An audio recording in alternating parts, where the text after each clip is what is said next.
देखो हमारे पीछे तो तुमको दिख रहा है, ये है मंदिर। क्या है? मंदिर है ना। बढ़िया नहीं दिख रहा? बढ़िया दिख रहा है ना। ये मंदिर है। देखो इसके यहाँ पे एक गोला सा यहाँ पे दिख रहा होगा, बाकी 1 2 3 4 गोला यहाँ दिख रहे होंगे, है ना। ये सारे गोले दिख रहे हैं। इसी प्रकार से देख के तुम पहचानोगे ये मंदिर किस शैली में बना हुआ है, कोई बता सकते हो? तो ये नागर शैली में बना हुआ मंदिर है ना। ऐसे मंदिरों में ऐसे नहीं पहचानोगे कि 3 4 बने हुए हैं क्रम से तो नागर शैली, ये नहीं होता है, ध्यान रखना। इसमें विशेषता क्या होती है, इसका जो ये शिखर बना होता है, ये वाला जो गुंबद है ना, इसको शिखर कहते हैं हिंदी में। क्या कहते हैं? शिखर। तो इसमें एक शिखर होता है, ये क्या है? शिखर है, ठीक है ना। और इस शिखर की बनावट ऐसी होती है कि ये रेखीय होता है, एकदम से ढालू टाइप का। कैसा होगा? जैसे ढालू टाइप कहते हो, शुद्ध भाषा में कहें तो कैसा होगा?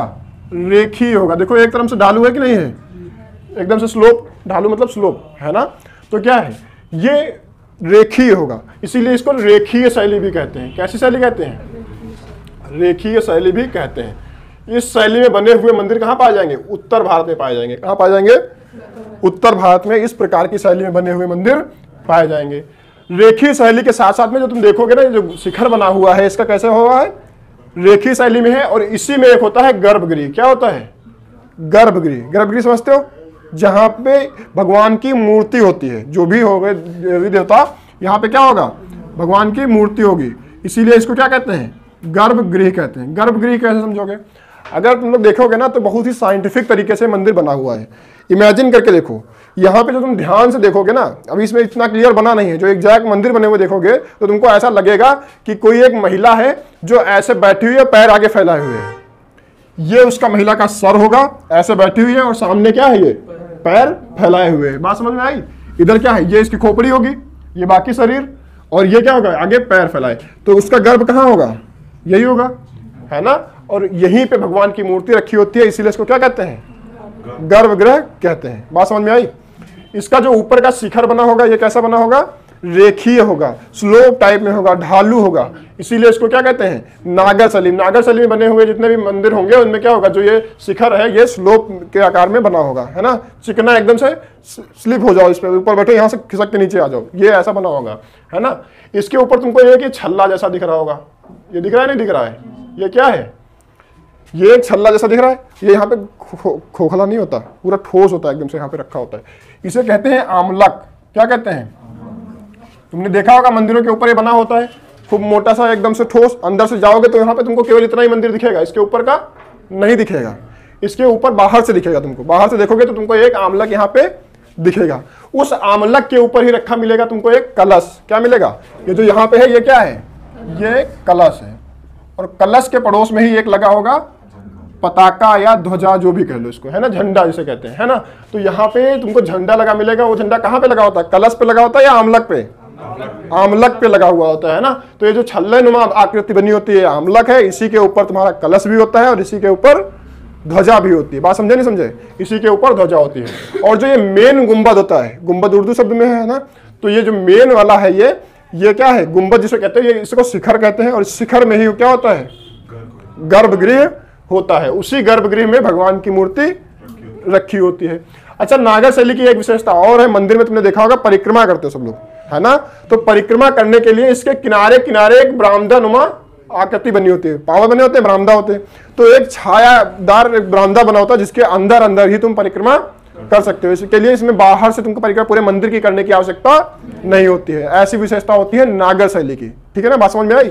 तो परिक्रमा करने के लिए भी एक विशेष जगह बना दी जाती है जहां से तुम मंदिर की या गर्भगृह की परिक्रमा कर सकते हो, बरामदा बना होगा, ठीक है। उसके आगे आओगे तो तुमको एक और गुंबद दिखेगा, एक और शिखर दिखेगा। इस शिखर को कहते हैं मंडप। क्या कहेंगे? मंडप कहते हैं। ये आगे वाला शिखर है ना। ये शिखर जो है ये पूरे मुख्य शिखर से जुड़ा हुआ होगा, जो गर्भगृह है उससे जुड़ा होगा। इसमें कहीं पे भी गैप नहीं होगा। देखोगे यहाँ पे कोई गैप है क्या? ये इससे जुड़ा हुआ है। और जहां पे जुड़ा होता है वहीं पे गेट होगा। बोलो, यहीं पे गेट होगा जहां से तुम गर्भगृह के अंदर एंट्री करते हो नहीं करते हो? गर्भगृह के अंदर जहां से एंट्री करोगे तुम, वहां पे एक गेट होगा। और उसी गेट पे 2 मूर्तियां तुमको बनी मिलेंगी दोनों साइड में। देखा होगा मंदिर गए होगे ना, तो दोनों ही साइड में बनी 2 मूर्तियां मिले होंगी।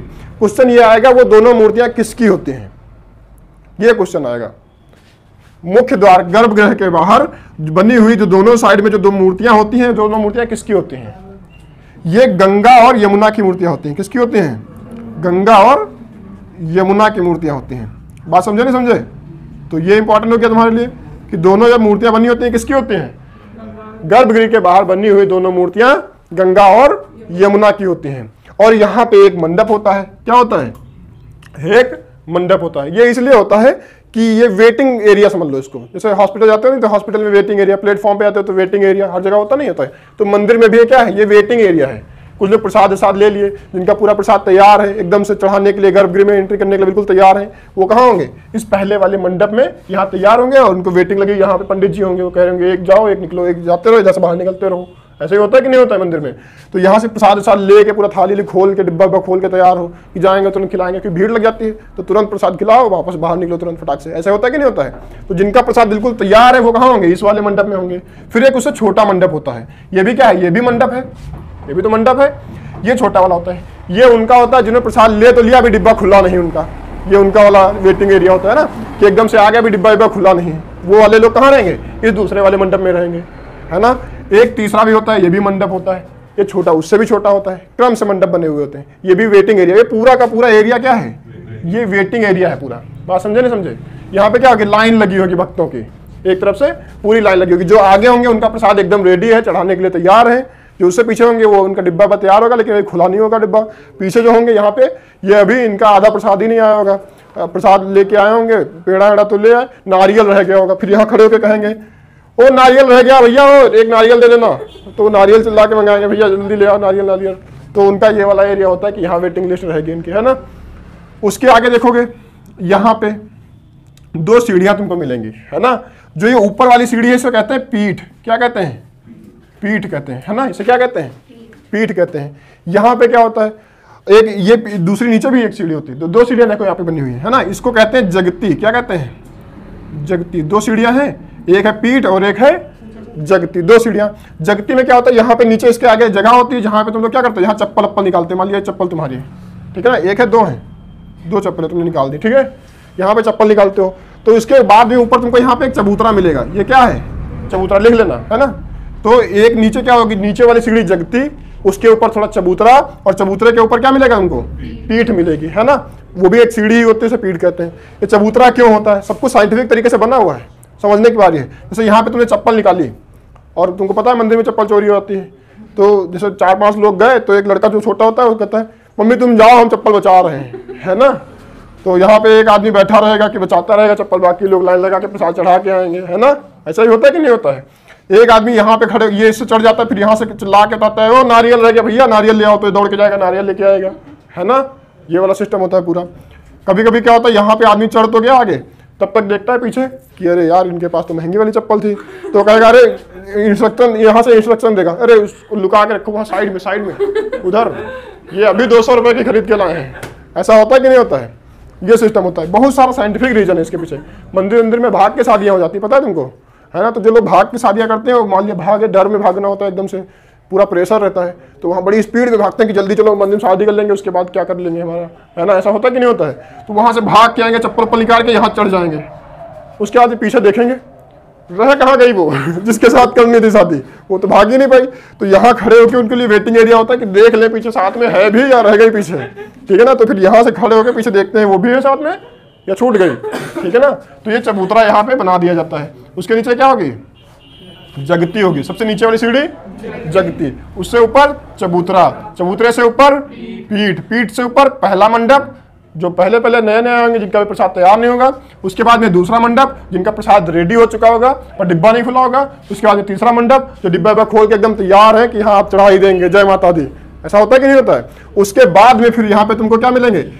2 मूर्तियां मिलेंगी, गंगा और यमुना की मूर्तियां मिलेंगी। कहाँ? गर्भगृह के जस्ट बाहर, है ना, गेट पे।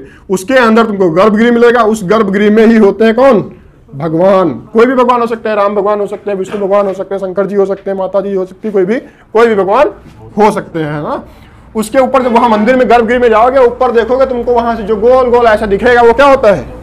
वो शिखर, तो गुंबद नहीं होता। यही तो समझाने की बात है, गुंबद नहीं होता है, ध्यान रखना।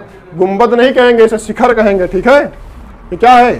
शिखर है। और ये शिखर जो है ये स्लोप है, ढालदार है, चिकना है, एकदम से ऊपर की ओर चढ़ता हुआ। इसकी आकृति ऐसी है कि ये बिल्कुल से एकदम से बीच में चौड़ा हुआ, फिर धीरे धीरे पतला होने लगा, इसलिए इसकी ऊंचाई बहुत ज्यादा नहीं हो सकती। क्या ऐसे बनाई गई आकृति बहुत ऊंची हो सकती है? बहुत ज्यादा ऊंचा मंदिर नहीं बन सकता है। उस शिखर के ऊपर तुमको देखने को मिलेगा आमलक। आमलक क्या होता है? छल्ले नुमा एक ऊपर रखा होता है, ठोस पत्थर जैसा। उस आमलक के ऊपर रखा होता है कलश, लोटे जैसा, है ना, उसमें बहुत सारे इंतजाम नारियल वगैरह होते हैं, वो रखा होता है। उसी के साइड में लगा होता है मंदिर का ध्वजा या पताका जिसे कहते हो, ठीक है ना। और इसके बाहर एक चबूतरा बना होता है, चबूतरा कह सकते हो, बरामदा टाइप का कह सकते हो, जिसमें क्या होता है? परिक्रमण करने के लिए जगह स्पेशल से बनाई जाती है। ऐसा नहीं होता कि यहाँ पे खुले में बाहर पूरे मंदिर का परिक्रमा लगा रहे हो। अगर ये चबूतरा ना बना होता तो तुमको परिक्रमा लगाने के लिए क्या करते हैं? पूरे मंदिर का इतना दूर से परिक्रमा लगाते हैं। बात समझ रहे हो? बूढ़ा आदमी हो तो परिक्रमा ही लगाते लगाते वहीं स्वर्गवासी हो जाए। इसलिए क्या होता है? यहीं पे परिक्रमा लगाने के लिए छोटा सा एरिया मंदिर के बाहर बाहर बरामदा बना दिया जाता है, जिससे वो गर्भगृह की परिक्रमा आसानी से कर सके। इस मंदिर की विशेष विशेषता यह है कि इसके आसपास कोई भी बाउंड्री नहीं होगी। बाउंड्री समझते हो? ऐसे लिख देंगे अंग्रेजी में, अंग्रेजी वाला हिंदी में लिख दे, है ना। तो इसके किनारे किनारे बाउंड्री वाल नहीं होगी। वाल मतलब दीवार, तो बाउंड्री वाल नहीं होगी कि ऐसे यहाँ पे कोई बाउंड्री बनी हुई है, ऐसा कोई बाउंड्री नहीं होगी। बात समझे? तो यहाँ पे कोई भी ऐसी बाउंड्री नहीं होगी, बाउंड्री वाल नहीं होगी। अगर बाउंड्री वाल नहीं है तो इसमें कोई मुख्य द्वार भी नहीं होगा। बोलो, मुख्य द्वार होगा क्या? तो इसमें बाउंड्री वाल भी नहीं है, मुख्य द्वार भी नहीं होगा। बात समझे? कोई मुख्य द्वार नहीं होता, पूरा खुला होता है एकदम से। इसमें कोई जलाशय नहीं होता है, ध्यान रखना। इसमें क्या है? इसमें कोई जलाशय नहीं होता। ये बात पूछी जाएगी कि कौन सी शैली में जलाशय पाए जाते हैं। तो तुमको पता है नागर शैली में जलाशय नहीं पाए जाते, क्योंकि ये वाले मंदिर कहाँ बनते हैं? उत्तर भारत में बनते हैं। कहाँ बनते हैं? उत्तर भारत में। और उत्तर भारत में गंगा, यमुना, बहुत बड़ी बड़ी नदियां हैं, तो यहाँ पानी की तो कोई कमी है नहीं, इसलिए जलाशय की कोई भी व्यवस्था यहाँ पे नहीं की गई। ना ही कोई बाउंड्री वॉल है। जब बाउंड्री वॉल नहीं है तो मेन गेट भी नहीं होगा। बात समझे? तो मेन गेट की कोई भी व्यवस्था नहीं होती है। लेकिन ऐसे बने हुए मंदिरों के आसपास तुम देखोगे 4 कोनों में 4 और मंदिर बने होंगे, छोटे छोटे, इतने बड़े नहीं होंगे। एक मेन मंदिर होगा, उसके चारों कोनों में छोटे छोटे 4 मंदिर और बने होंगे। जैसे ये मंदिर मान लो राम मंदिर है, राम मंदिर ऐसे ही तो बनना है, तुमने देखा होगा। एक पीछे बहुत बड़ा सा शिखर होगा, उसके आगे 2 छोटे छोटे 3 मंडप होंगे। ऐसे ही चबूतरा भी बनना है पूरा, तुमने ऐसे ही देखा होगा पूरा सेम। वो किस शैली में बन रहा है? नागर शैली में। तो तुमसे क्वेश्चन ये पूछा जाएगा कि राम मंदिर, अयोध्या में बनने वाला राम मंदिर किस शैली में बना हुआ है? तो नागर शैली में बना हुआ है ना। उसके आसपास चारों कोनों में जो उसका पूरा परिसर होगा मंदिर का, उन कोनों पे 4 मंदिर और बनेंगे। हो सकता है वो हनुमान जी का हो सकता है कोई सीता रसोई बन जाए वहीं पे, हो सकता है भरत का मंदिर बन जाए, हो सकता है उनके राम के आराध्य भगवान भोलेनाथ का मंदिर बन जाए, हो सकता है नहीं हो सकता। तो ऐसे 4 मंदिर और बनेंगे, और उन चारों मंदिर में भी शिखर होगा। उन चारों मंदिर में भी शिखर होगा, लेकिन वो चारों मंदिर कैसे होंगे? छोटे छोटे होंगे। तो 4 मंदिर, वो एक इधर हो गया कोने पे, एक इधर कोने पे, एक इधर कोने पे मंदिर होगा, और एक इधर कोने पे। तो टोटल मिला के कितने मंदिर हो गए? 4 तो ये हो गए, और एक ये बड़ा वाला जो मेन मंदिर है। कुल मिलाकर कितने मंदिर हो गए? 5 मंदिर हो गए। इसीलिए इस शैली को पंचायतन शैली भी कहते हैं। कौन सी शैली है ये? इसको पंचायतन शैली भी कहते हैं। ठीक है, कौन सी शैली हो गई? पंचायतन शैली हो गई। ठीक है, तो ये हो गई पंचायतन शैली। पंचायतन शैली में कितने मंदिर? 5। नागर शैली या रेखी शैली में कोई बाउंड्री वॉल होती है क्या?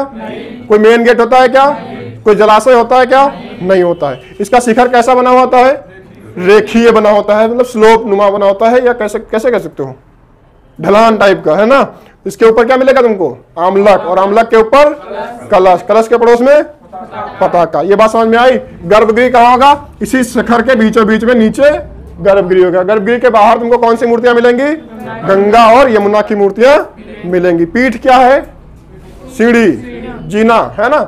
और जगती क्या है? वो भी जीना है, सबसे पहला वाला जीना, है ना। बात समझे कि नहीं समझे? ये बनाया गया है सफाई को ध्यान में रखते हुए, क्योंकि चप्पल अप्पल पहन के आते हो तो थोड़ी बहुत मिट्टी पैर में भी लग जाती है। तो तुम क्या कर सकते हो? पहले वाले जीने तक पूरा साफ कर सकते हो, दूसरे वाले जीने तक आते तो बिल्कुल साफ हो जाएगा, और तीसरे वाले जीने में जाओगे तो यहाँ पे तुमको विशेष व्यवस्था, इतनी जगह और छूट दी जाती है कि अगर अभी भी कुछ गंदगी रह गई है तो तुम यहाँ पे साफ कर लो, तब तुम मंदिर परिसर के अंदर प्रवेश करो। ये बात समझ में आई? तो ये नागर शैली का मंदिर समझ में आ गया। राम मंदिर किस शैली में बन रहा है? नागर शैली के मंदिर किस क्षेत्र में पाए जाएंगे? उत्तर भारत में। हो गया नागर शैली? बनाओ। ये कौन सी शैली है? द्रविड़ शैली है। ये कैसी शैली है? द्रविड़ शैली है। द्रविड़ शैली से नाम तो समझ ही गए होगे, कहाँ का होगा ये? दक्षिण भारत का होगा। ये कहाँ पाया जाएगा? दक्षिण भारत में पाए जाने वाले मंदिर कुछ इस प्रकार के तुमको वहां पे दिखेंगे। इन्हें हम द्रविड़ शैली के मंदिर भी कहते हैं। ठीक है, बात समझे नहीं समझे? बिल्कुल वैसे ही लग रहा होगा जैसे तुमने नागर शैली के देखे, थोड़ा अलग होगा। वहां पे जो शिखर बना हुआ होता था वो रेखीय होता था, स्लोप टाइप में होता था। यहाँ पे जीनेदार है। कैसा है जीना जानते हो? सीढ़ी नुमा। कैसा होता है शिखर? यहाँ पे भी ये है शिखर। क्या ये शिखर है। और ये शिखर कैसा है? ये सीढ़ी नुमा है। कैसा है? सीढ़ी नुमा है। यहाँ पे ये रेखी नहीं है।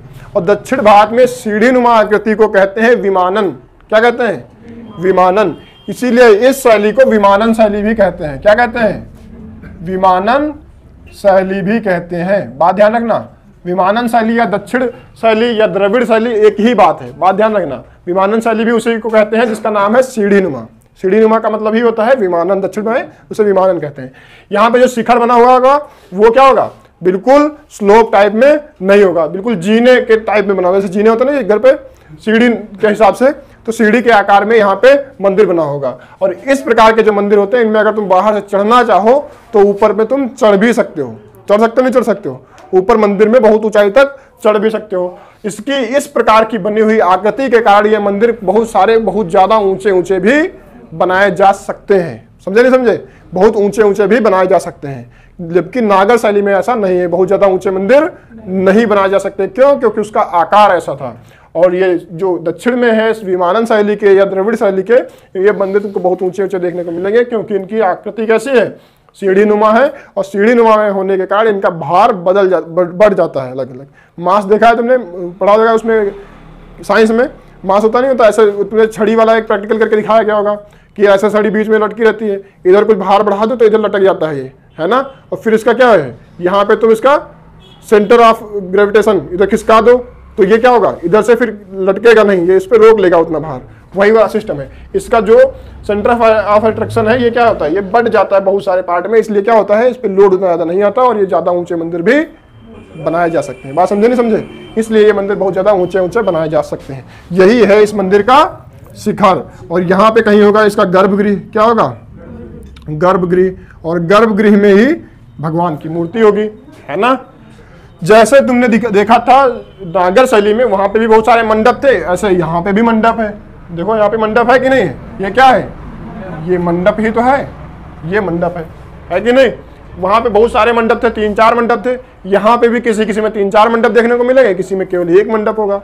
तो उससे कंफ्यूज मत होना कि 4 मंडप है, 3 मंडप है तो नागर शैली, 1 मंडप है तो द्रविड़ शैली। ऐसा नहीं है। बस अंतर कैसे पता करोगे? वहां गर्भगृह से जुड़ा हुआ मंडप हुआ करता था, यहीं से स्टार्ट होता था मंडप, यहीं से तो होता था, उसमें बीच में कोई भी गैप नहीं था। इसमें बीच में तुमको इतना सारा गैप देखने को मिलेगा। तो जहां पे भी मंडप और मुख्य मंदिर के बीच में गैप तुमको मिलेगा या गर्भगृह और मंडप के बीच में गैप मिलेगा तो समझ लेना कैसी शैली का है? द्रविड़ शैली का है। उसका शिखर भी तुमको कैसा मिलेगा? सीढ़ी नुमा तुमको शिखर मिलेगा। यहाँ पे भी 2 मूर्तियां मिलेंगी गर्भगृह के बाहर। गर्भगृह के बाहर क्या मिलेंगी? 2 मूर्तियां मिलेंगी। और ये दोनों मूर्तियां किसकी होती हैं? बताओ कोई लोग, ये दोनों मूर्तियां किसकी हैं? ये दोनों मूर्तियां यक्ष और यक्षिणी की हैं। किसकी हैं? यक्ष और यक्षिणी की मूर्तियां कहाँ मिलेंगी? द्रविड़ शैली में बने हुए मंदिरों के गर्भगृह के बाहर क्या मिलेंगी? यक्ष और यक्षिणी की मूर्तियां मिलेंगी। हाँ, गर्भगृह के मुख्य द्वार के सामने बाहर गेट पे है, कह सकते हो। ठीक है, हाँ, मुख्य द्वार नहीं, मुख्य द्वार तो अलग हो जाएगा, गर्भगृह के द्वार पे कह सकते हो। ठीक है, जो मेन मंदिर जहां भगवान होते हैं, भगवान जहां होते हैं उसको गर्भगृह कहते हैं। उसका जाने का कोई एंट्री गेट होगा ना, उसी गेट के बाहर 2 मूर्तियां मिलेंगी, एक साइड में यक्ष, दूसरे साइड में यक्षिणी, है ना। वो आशीर्वाद की मुद्रा में ऐसे खड़े होते हैं, देखा होगा अगर साउथ में तुम लोग गए होगे घूमने।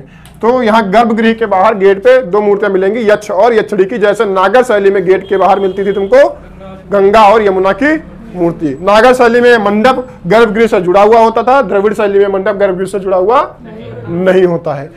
उसके बाद में वहां पे तुमने देखा था कि जो नागर शैली है उसमें कोई भी मुख्य द्वार नहीं हुआ करता था। और द्रविड़ शैली के मंदिरों की मुख्य विशेषता ही है उनके मुख्य द्वार, क्योंकि वहां मंदिर से ज्यादा भव्य वहां का मुख्य द्वार बना हुआ आता है। और मुख्य द्वार तुम तभी बनाओगे जब बाउंड्री वॉल होगी, है ना। तो दक्षिण में बाउंड्री वॉल बना दी, बाउंड्री समझते हो ना, तो वही उसी में एक बना दिया बहुत बड़ा सा गेट, और उसी के बीच में क्या हो गया? वहीं से निकलने का रास्ता हो गया।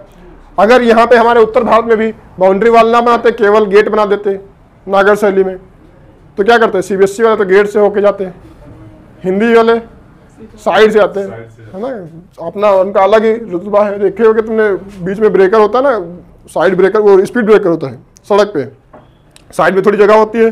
सीबीएसई वाले तो आराम से गाड़ी धीरे करके उस पर से उतार के ले जाते हैं, है ना, क्योंकि उनको पता होता है कि स्पीड को कम करने के लिए ही ब्रेकर बनाया गया है। हिंदी मीडियम वाले स्पीड नहीं कम होगी, गाड़ी साइड से जाएगी, है ना, तो वो वाला सिस्टम है स्पीड नहीं कम हो सकती। तो ये द्रविड़ शैली के है ना। तो द्रविड़ शैली के मंदिरों में एक बहुत बड़ा सा ये क्या मिलेगा, मुख्य द्वार मिलेगा। ये क्या है, ये मंदिर नहीं है, मंदिर ये है। मंदिर का जो शिखर होगा वो छोटा होगा और जो इसका मुख्य द्वार होगा वो बड़ा होगा। मंदिर से क्या होगा, मुख्य द्वार बहुत ज्यादा भव्य होगा। ऐसा नहीं है कि मंदिर ही छोटा होगा, बस विशेषता ये है कि जो इसका मुख्य द्वार बना हुआ है वो बहुत ज्यादा भव्य होगा, मंदिर की अपेक्षा में भी ज्यादा भव्य होगा। इसलिए इस मुख्य द्वार को क्या कहते हैं, गोपुरा कहते हैं। क्या कहते हैं, गोपुरा। ये क्या है, गोपुरा, है ना। तो इसको यहाँ पे पूछा जाएगा कि गोपुरा किस प्रकार की शैली में बने हुए मंदिरों में पाया जाता है। तो द्रविड़ शैली में बने हुए मंदिरों में गोपुरा पाया जाता है। तुमसे पूछा जाएगा गोपुरा क्या होता है, तो द्रविड़ शैली में बने हुए मंदिरों का मुख्य द्वार होता है गोपुरा। तो अगर मेन गेट बना हुआ है तो उसके किनारे कहीं तो बाउंड्री वॉल भी होगी। तो मान लेते हैं यहाँ पे कहीं ऐसी बाउंड्री वॉल बनी होगी, ऐसे तभी तो होगा ये मेन गेट। अगर बाउंड्री नहीं होगी तो कैसे होगा फिर ये मेन गेट, बोलो। बाउंड्री होगी चारों तरफ से तब ये मेन गेट होगा, ठीक है ना। और इस प्रकार के मंदिरों में भी अगर ये मेन मंदिर है तो इसके आसपास चारों कोनों पे 4 मंदिर और मिलेंगे। कितने मिलेंगे, 4 मंदिर और मिलेंगे। लेकिन हमने उसमें बताया था नागर शैली में जो 4 मंदिर अन्य हैं उन सभी मंदिरों में शिखर मिलते हैं। क्या मिलते हैं, शिखर। और यहाँ द्रविड़ शैली में बने हुए मंदिर जो हैं इनमें जो ये साइड वाले मंदिर हैं 4, इनमें कोई में भी शिखर नहीं होता, ऊपर से बराबर फ्लैट होते हैं। कैसे होते हैं, छत बनी होती है ऊपर से, है ना। होते मंदिर ही हैं छोटे छोटे, पर इनमें शिखर नहीं होता। शिखर केवल तुमको गर्भगृह वाले मंदिर में मिलेगा और एक गोपुरा में मिलेगा, ठीक है ना। बात समझे नहीं समझे। दोनों में अगर सबसे पूछा सबसे भव्य कौन है तो गोपुरा भव्य है, उतना मंदिर भव्य उतना नहीं है। इस पर विशेष ध्यान देते हैं। अब बात होती है इसमें एक जलाशय भी होता है। जलाशय मतलब तालाब जैसा पानी की व्यवस्था होती है, क्योंकि दक्षिण में पानी की कमी होती है। उत्तर भारत में तो खूब सारी नदियां हैं, दक्षिण में गिनी चुनी नदियां हैं, तो पानी की विशेष समस्या होती है। इसलिए यहाँ पे मंदिर के अंदर ही क्या होता है, जलाशय होता है या तालाब कह सकते हो, है ना। तो यहाँ पे तुमको जलाशय देखने को मिलेगा। क्या मिलेगा, जलाशय देखने को मिलेगा। तुमसे पूछा जाएगा जलाशय किस प्रकार की शैली के मंदिरों में मिलेगा, तो द्रविड़ शैली के मंदिरों में मिलेगा। इस शैली को विमानन शैली के नाम से भी जानते हैं। इसमें भी 5 मंदिर पाए जाते हैं, इसलिए ये भी कैसी शैली है, ये भी पंचायतन शैली है। कैसी शैली है, पंचायतन शैली है। तो नागर शैली भी पंचायतन है और द्रविड़ शैली भी पंचायतन है। नागर शैली जो है उत्तर भारत में पाई जाएगी और द्रविड़ शैली दक्षिण भारत में पाई जाएगी। बात समझ में आई। दोनों में विशेषता क्या है कि वो उत्तर भारत में पाई जाएगी या दक्षिण भारत में। नागर शैली में जो शिखर होगा वो स्लोप होगा, ढालदार होगा, यहाँ पे सीढ़ी नुमा होगा। बात समझे नहीं समझे। उसमें मंडप जुड़े हुए होंगे गर्भगृह से, इसमें जुड़े हुए नहीं होंगे। उसमें मेन गेट नहीं होता था, इसमें मेन गेट ही सब कुछ होता था, है ना। उसमें बाउंड्री वॉल नहीं होती थी, इसमें बाउंड्री वॉल भी होगी। उसमें पानी के कुछ भी व्यवस्था नहीं होगी, यहाँ पे पानी के लिए जलाशय भी मिलेगा। ये बात समझ में आई। तो ये होता है हमारा द्रविड़ शैली या विमानन शैली। समझ में आया, छाप लो। अब ये तीसरी प्रकार की शैली है मंदिर की, इसे कहते हैं वेसर शैली। कौन सी शैली है, वेसर शैली। देख के क्या अलग लग रहा है तुमको इसमें, नागर से और द्रविड़ से, दोनों से क्या अलग है ये बताओ।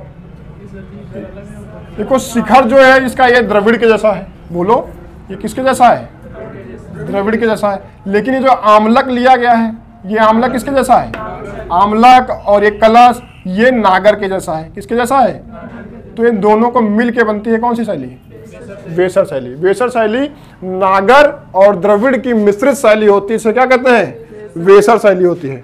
और ये अगर देखोगे हिंदुस्तान में कहाँ किस क्षेत्र में पाई जाएगी बताओ। अगर द्रविड़ वाली यहाँ पे द्रविड़ हो गई, इधर नॉर्थ में नागर शैली हो गई, तो बीच में कौन मिलेगी, ये मिलेगी तुमको वेसर शैली। कौन सी मिलेगी, ये वेसर शैली। इधर कौन सी थी, ये नागर शैली। ये कौन सी थी, द्रविड़ या विमानन शैली, है ना। द्रविड़ या विमानन शैली ये वाली हो जाएगी द्रविड़ शैली, ये वेसर शैली और ये नागर शैली। इधर इसमें कुछ नागर का मिलेगा और इधर इसमें कुछ द्रविड़ का मिलेगा। इसलिए मिली जुली संस्कृति से बनी हुई शैली कौन सी है, वेसर शैली। इसीलिए इसे मिश्रित शैली भी कहते हैं। क्या कहते हैं, मिश्रित शैली बी कहते हैं। कौन सी मिश्र शैली? वेसर शैली। ये तुमको कहाँ पे देखने को मिलेगी? तो इधर तुमको मिलेगा विंध्य पर्वत। कौन सा पर्वत?